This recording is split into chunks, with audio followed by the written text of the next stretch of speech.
اعوذ باللہ من الشیطان الرجیم، پناہ مانگتا ہوں میں اللہ کی شیطان مردود سے۔ بسم اللہ الرحمن الرحیم، شروع اللہ کے نام سے جو سب پر مہربان ہے، بہت مہربان ہے۔ والشمس وضحاها، قسم ہے سورج کی اور اس کی پھیلی ہوئی دھوپ کی۔ والقمر اذا تلاها،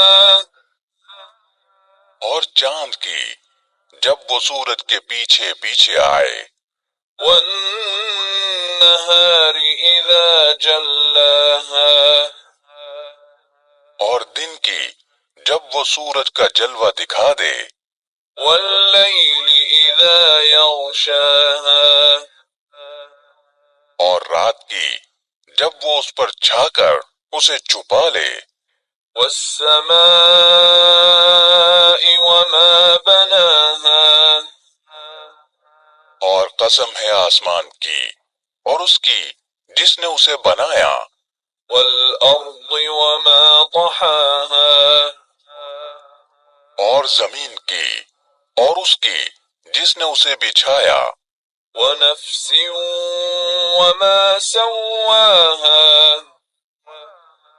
اور انسانی جان کی اور اس کی جس نے اسے سنوارا۔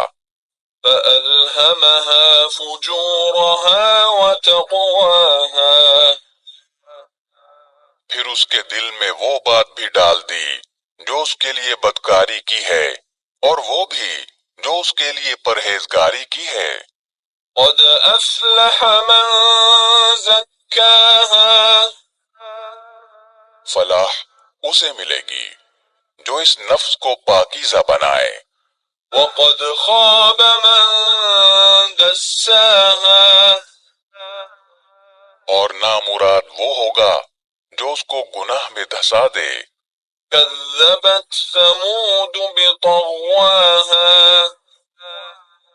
قوم سمود نے اپنی سرکشی سے پیغمبر کو جھٹلایا۔ اذ انبعث اشقاها، جب ان کا سب سے سنگ دل شخص اٹھ کھڑا ہوا۔ فقال لهم رسول الله ناقة الله وسقياها، تو اللہ کے پیغمبر نے ان سے کہا کہ خبردار، اللہ کی اونٹنی کا اور اس کے پانی پینے کا پورا خیال رکھنا۔ فكذبوه فعقروها فدمدم عليهم ربهم بذنبهم فسواها، پھر بھی انہوں نے پیغمبر کو جھٹلایا اور اس اونٹنی کو مار ڈالا۔ نتیجہ یہ کہ ان کے پروردگار نے ان کے گناہ کی وجہ سے ان کی اینٹ سے اینٹ بجا کر سب کو برابر کر دیا۔ وَلَا يَخَافُ عُقْبَاهَا، اور اللہ کو اس کے کسی برے انجام کا کوئی خوف نہیں ہے۔